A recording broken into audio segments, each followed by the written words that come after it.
Hello and a very warm welcome to latest case analysis series by LawSikho.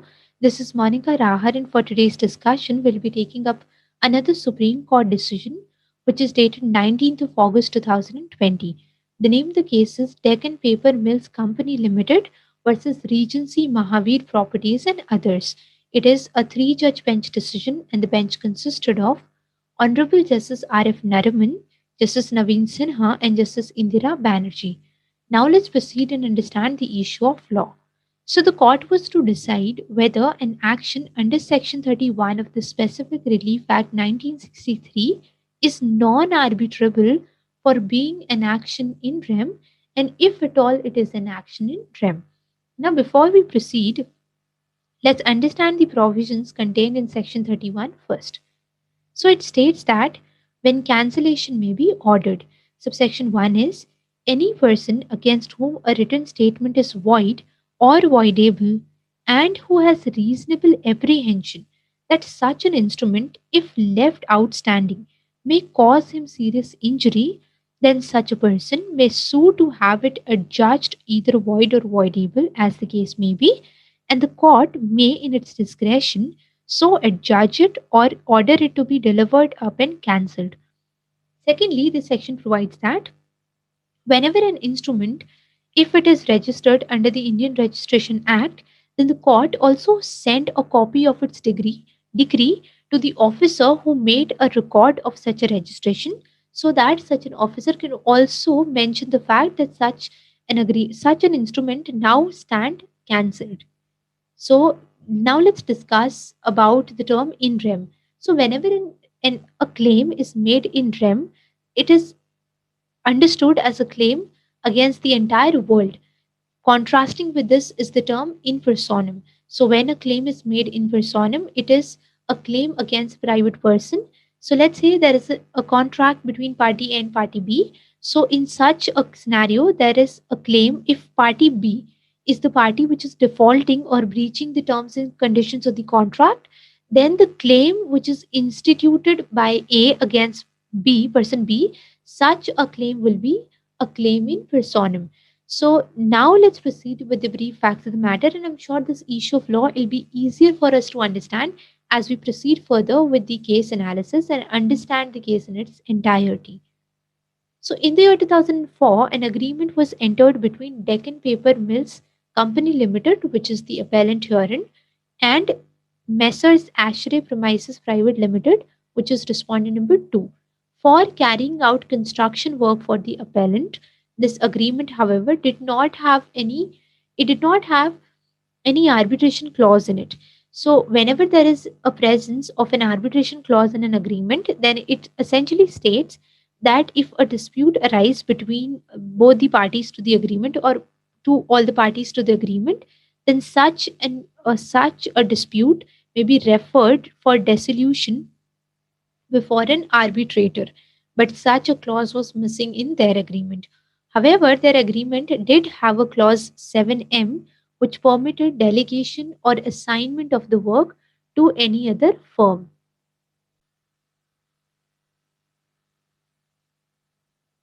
Respondent number 2 assigned the work to Regency Mahavir Private Properties, which is respondent number 1, and this agreement it contained an arbitration clause. Now, pursuant to this assignment agreement, a deed of confirmation was entered into between respondent number 1 and 2 to reaffirm the above mentioned agreement.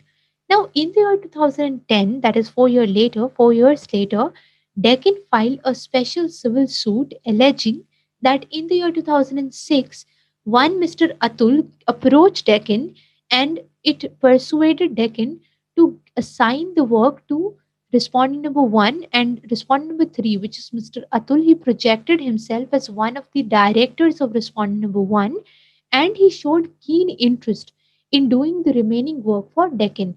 Now, trusting Mr. Atul, the respondent number 3, herein as partner of respondent number 1 and his assurances for speedy work, Deccan became a consenting party in 2006 assignment agreement which was entered into between respondent number 2 and respondent number 1. But contrary to these assurances, the work got delayed and on inquiry, appellant found that respondent number 3 retired from respondent number 1, and he assigned the work thereof back in 2006 itself. Hence, he is no longer responsible and accountable for anything that Deccan had to say. Therefore, Deccan instituted a suit, a special civil suit, and it claimed that the 2006 agreements, they were ab initio null and void, and they were not binding on Deccan, as its consent was obtained by concealment of material facts, misrepresentation, fraud, and collusion between respondent number 1 and 2, and hence it sought perpetual injunction against the respondents. Now, respondent number 1 filed for the dispute resolution mechanism invoking the arbitration clause, and hence it filed for dispute resolution through arbitration. Deccan, however, opposed such an application, stating that the 2006 agreement, which had the arbitration clause, it itself was null and void, and the arbitration clause, being a part and parcel of such an agreement, is also null and void. Now, the court, however, did not find any substance in the arguments advanced by Deccan, and the court referred the matter for arbitration. So, Deccan, aggrieved by this decision, approached the Bombay High Court. However, the Bombay High Court also dismissed its petition, leaving the matter to arbitration. And hence, aggrieved by this decision, the appellant approached the Supreme Court in the present matter. Now let's proceed and understand the cases advanced by both the appellant and the respondent and understand the case in its entirety, and let's have a look at the nuances of it. So let's first begin with the case of the appellant. The counsel for the appellant argued that serious allegations of fraud render a matter non-arbitrable. So here we need to keep one thing in mind. All the contentions which were advanced by the counsel for the appellant, they essentially were reflecting on the fact, or they were contending rather, that the particular matter which was referred for arbitration, it in fact should not have been referred for arbitration, because it is of such a nature which cannot be referred for arbitration. And that is why all these arguments were advanced. So, the first being that it was a fraudulent transaction, and hence severe allegations of fraud render a matter non arbitrable, and hence it should not have been referred for arbitration. The second contention in this series was that the requirement of section 8 of the Arbitration and Conciliation Act, they were overlooked, because section 8 requires application of mind by court on whether the subject matter of the proceeding is at all arbitrable or not. And since in this particular case the matter was not arbitrable, so the court should have applied its mind and should have referred the matter not for arbitration, and should rather have instituted or taken the route of a normal civil proceeding. Now, with thirdly, it was contended that the 2006 agreement, it alone has the arbitration clause, while 2004 agreement does not have the arbitration clause, or it did not have the arbitration clause, but both these agreements were under challenge. So essentially, they were contending that under challenge were both these agreements: the agreement of 2006, which is the agreement of assignment, and the 2004 agreement, by virtue of which work of carrying out construction for the appellant was given to respondent number 2. So these two agreements were under challenge, but arbitration clause was present only in one of them.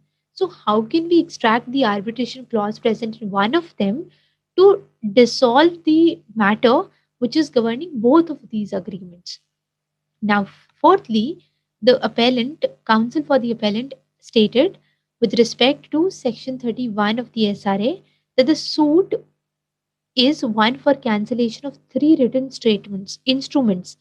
Three written instruments were under challenge, or they were sought, cancellation of the same were sought, and the proceedings under section 31 of the SRA being a proceeding in rem, and therefore it would fall within one of the exceptions which was made out or laid down by the court in the case of Booz Allen and Hamilton versus SBI Home Finance Limited. So in this particular case, the court stated or held that generally and traditionally all disputes which relate to rights in personam, they are arbitrable, whereas disputes related to rights in REM. They are not arbitrable and rather they are adjudicated by courts or public tribunals. So, taking shelter of this finding in this particular case, it was contended that since a matter or a claim under Section 31, it is in the nature of a claim or proceeding in REM. And by virtue of this decision, whenever a proceeding is in REM, then whether it is arbitrable or not, so this court, in this case, it was held that it is not arbitrable. So since a proceeding under Section 31 is a proceeding in REM, it is not arbitrable and hence the matter should not have been referred for arbitration. Now let's proceed and understand the case of the respondent. So, first countering the allegation of fraud, it was stated that the fraud exception it is applicable in two eventualities. The first being it is applicable when agreement itself is never executed. But here in this particular case, the agreement was in fact executed because what was the agreement under challenge? The 2006 and 2004 agreement. So the 2006 agreement was in fact executed and hence the entire assignment of work of carrying out construction was done from respondent number 1 to 2 and the construction was in fact started by respondent number 1. It is a different matter that it was delayed. So we cannot say that the agreement it was not executed because it in fact was executed. And secondly, it was contended that the fraud exception is applicable when two conditions are present. The first is that when the matter which is in concern, it has public ramifications and the public ramifications are of a criminal nature. But in this particular case, no such condition is present because this is a mere agreement between parties for carrying out a construction work. So, what possible public ramification can it have? It does not have any public ramification. Also, it does not have any ramifications of a public nature. By ramification, we means any repercussions or consequences. So now, with respect to the contention advanced by the counsel for the appellant governing Section 31, countering the same, the respondent stated that Section 31 of the SRA, the correct reading of the section would show that the proceeding would have to be considered to be one in personam and not one in rem. And since it is a proceeding one in personam, therefore this contention is done away with and then the matter can be referred to arbitration. Now, thirdly, it was contended that in essence, the 2006 agreement, which has the arbitration clause, it was challenged. The 2004 agreement was brought in picture to confuse, to shadow the entire suit. And also, with respect to Section 8 of the Arbitration Act, it was contended that the amended Section 8 of the Arbitration Act, the only requirement which it has is the existence of an arbitration clause in a valid agreement. And in this particular case, the 2006 agreement, which was a valid agreement, it did have an arbitration clause. Now let's proceed with the reasoning and decision of the court.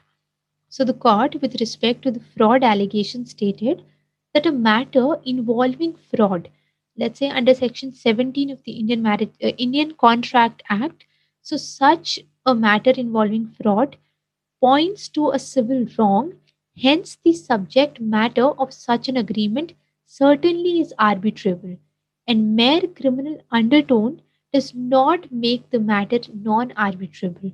And essentially, the court therefore held that fraud in performance of contract is arbitrable. Now, the court also relied on its very recent decision, which was decided in August of this year, 2020, in the case of Avital Post Studios Limited and others versus HSBC Holding Mauritius Limited. So, in this particular case, the law laid down for fraud exception. For fraud exception, law was laid down, and the court for invoking the fraud exception law stated or referred to this judgment. So the court held that it is equally clear that the suit is one that is inter parties and it had no public overtones and it therefore did not have any public ramifications and hence the fraud exception was in fact applicable. It was not applicable because for a fraud exceptions to be applicable, the matter should have had certain ramification for the public, and the agreement should not have been executed, but both of these conditions, they were not present here.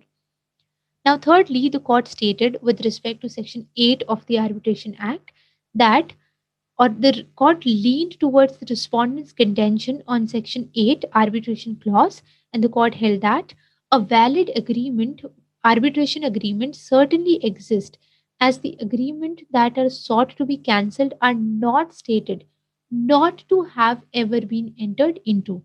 Hence, their existence is not challenged.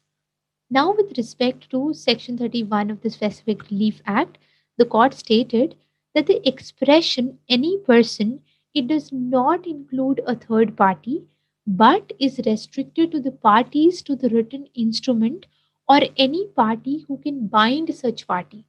Therefore, the action under Section 31, subsection 1 is strictly an action inter partes or by persons who obtain derivative title from the parties, and is thus an action in personam and not an action in rem. Now, I'd like to reiterate the important para of the judgment, which is to the effect that it is clear that the proceeding under Section 31 is with reference to specific persons and not with reference to all who may be concerned with the property underlying the instrument or all the world. So it is not an action rem. Clearly, the cancellation of the instrument under Section 31 is as between the parties to the action and their privies and not against all persons generally, as the instrument that is cancelled is to be delivered to the plaintiff in the cancellation suit. A judgment delivered under Section 31 does not bind all persons claiming an interest in the property inconsistent with the judgment, even though pronounced in their absence. Therefore, the issue of law is answered by the court in negative, that is, an action under Section 31 of the Specific Relief Act is an action in personam and it is arbitrable. Now, the, therefore, needless to say, the appeal was dismissed and the decision of the lower court was the Supreme Court decided not to interfere with the decision of the lower court, and eventually the effect of it was that the matter was referred for arbitration. So that's all we have for this entire case analysis. At the end of it, you may find a list of abbreviations which we have used in the note. You may refer to it. And that's all we have for this note. Thank you for being with us.